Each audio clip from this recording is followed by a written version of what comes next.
এই গরমে লাউ শাক আলু আর বাটা মাছের এই তরকারিটা অসাধারণ লাগে, আর সাথে যদি থাকে মাসকলাই ডালের বড়ি তাহলে তার কথাই নেই। আসসালামু আলাইকুম, নতুন আরও একটা রেসিপিতে আপনাদের সকলকে স্বাগত জানাচ্ছি। আমি আফরোজা চলে আসলাম নতুন আরও একটা রেসিপি নিয়ে। আমার আজকের রেসিপি লাউ শাক আলু মাসকলাই ডালের বড়ি দিয়ে বাটা মাছের একটা রেসিপি। তো এই গরমে এই ধরনের তরকারি খেতে সবারই ভালো লাগে, আর আমার তো ভীষণ ভালো লাগে। চলেন আজকের রেসিপিটা আপনাদের সাথে শেয়ার করি। এখানে আমি চুলায় একটা কড়াই বসিয়ে দিয়েছি, আর তাতে দিয়ে দিচ্ছি অল্প একটু সরিষার তেল।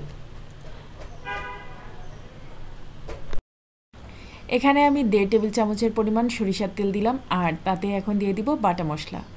এখানে পেঁয়াজ বাটা দিব 1.5 টেবিল চামচ, আর রসুন বাটা দিব 2 চা চামচ। তো সব কিছু একসাথে মিলিয়ে আমি পেস্ট করে নিয়েছি। আমি যখন রান্না করি তখনই মশলাটাকে পেস্ট করে নিই। এখন এই পেঁয়াজ আর রসুনের পেস্টটাকে একটু কিছুক্ষণ ভেজে নিব, যেন পেঁয়াজ রসুনের কাঁচা গন্ধটা একদম না থাকে। এখন দিয়ে দেব কাঁচামরিচের পেস্ট। এখানে আমি কাঁচামরিচের পেস্ট দিয়ে দিলাম 2 চা চামচ।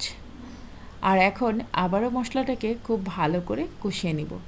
এই কাঁচামরিচটায় খুব বেশি ঝাল নেই, তাই একটু বেশিই দিয়েছি।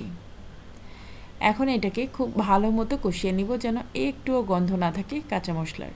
দিয়ে দিলাম একটু লবণ, পরিমাণ মতো লবণ দিবেন যে যতটুকু খান। হলুদের গুঁড়া দিয়ে দেবো, একটু জিরা, একটু ধনিয়া। এখানে জিরা দিলাম 1 চা চামচ, ধনিয়াও দিব 1 চা চামচ। তো সব কিছু মিলায়ে আবারও সুন্দর করে মশলাটাকে কষিয়ে নিব।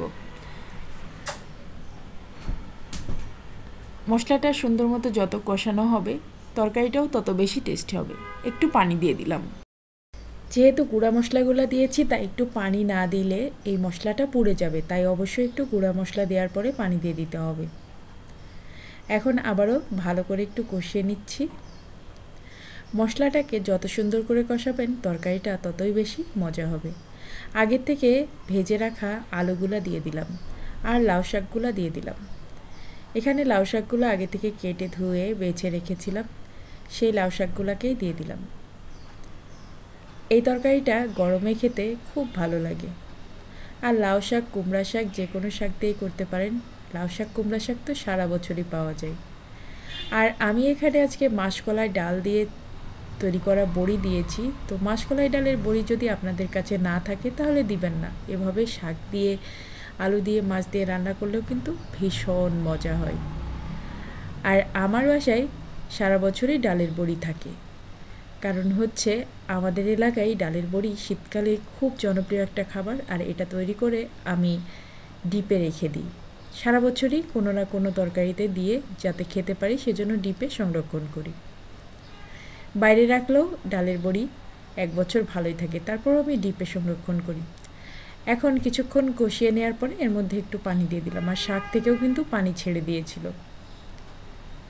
আর আলুগুলা যেগুলো দিয়েছি তরকারির মধ্যে, এই আলুগুলা আমি আগে থেকে একটু ভেজে রেখেছিলাম।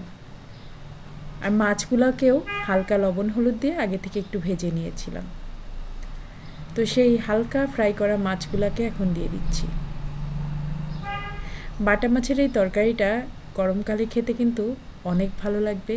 আর এখন যেহেতু প্রচণ্ড গরম, এই গরমে এই ধরনের শাকসবজি দিয়ে মাছ দিয়ে রান্না করা তরকারি খেতে অনেক ভালো লাগে। আর এই তরকারিটাতে আমি কোনো ধরনের শুকনা মরিচ দিইনি, আমি কাঁচামরিচ দিয়ে আজকে তরকারিটা রান্না করছি।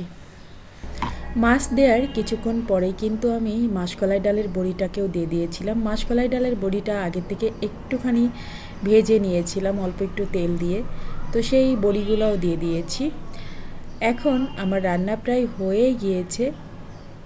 দেখেন তরকারিটা কিন্তু প্রায় হয়ে গিয়েছে। আমি চুলাটা অফ করে দিলাম। ভীষণ টেস্টি লাগে এই তরকারিটা খেতে। আমাদের বাসায় মাসকলাই ডালের বড়ি দিয়ে যে কোনো তরকারি রান্না করলে সবাই খুব মজা করে খায়। আর তার চেয়ে বড়ো কথা, লাউ শাকের তরকারি খেতে কিন্তু অনেক ভালো লাগে। তো আমি একটা বাটিতে তুলে নিয়েছি দুপুরে খাওয়ার জন্য। দেখেন গরম গরম ভাতের সাথে কিন্তু এরকম তরকারি খেতে খুব ভালো লাগে। আমার বাসায় সবাই খুব পছন্দ করে, আর আমার নিজেরও অনেক ভালো লাগে খেতে। তো আমার আজকের রেসিপি আপনাদের কাছে কেমন লাগলো আমাকে কমেন্ট করে জানাবেন। ভালো লাগলে আমার অনেক ভালো লাগবে। আপনাদের সুন্দর সুন্দর কমেন্ট পেলে আমার নতুন নতুন ভিডিও তৈরি করার আগ্রহটা অনেক অনেক গুণ বেড়ে যায়। তাই আপনাদের ভালো লাগাটাই আমার সার্থকতা। আজকের রেসিপিটা খুবই সহজ এবং খুবই টেস্টি। এটা যে শুধু লাউ শাক দিয়ে করতে পারবেন তা না, কুমড়া শাক, লাউ শাক বা যে কোনো ধরনের শাক দিয়েই আপনারা গরমের মধ্যে এরকম লাউ দিয়ে মাছ দিয়ে তরকারি রান্না করে খেতে পারেন। আমি এখানে বাটা মাছ দিয়েছি বলেছি আপনাকেও বাটা মাছ দিতে হবে তা না, যে কোনো মাছই দিতে পারেন, তবে বাটা মাছটা খেতে আমার কাছে বেশ ভালোই লাগে। তাই মাঝে মাঝে বাটা মাছ আমাদের বাসায় খাওয়া হয়, আর বিশেষ করে আমার বড় মেয়ের ভীষণ পছন্দের একটা মাছ বাটা মাছ। সাথে আরও অনেক কিছু ছিল, পাঙ্গাস মাছের বোনা ছিল, কুমড়া ফুলের বড়া ছিল, গরম ভাত ছিল, সব মিলায়ে দুপুরের খাবারটা অসাধারণ ছিল। তারপরে ছিল এক টুকরা লেবু।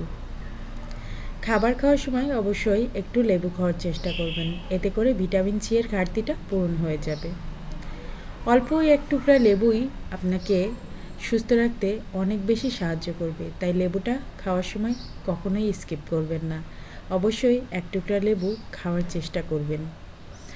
তো আমি বাসায় রান্না করে সবসময় হেলদি খাবার আমার পরিবারকে খাওয়ানোর চেষ্টা করি। আপনারাও সবাই বাসায় হেলদি খাবার রান্না করে খাওয়ার চেষ্টা করবেন, এতে করে সুস্থ থাকতে পারবেন।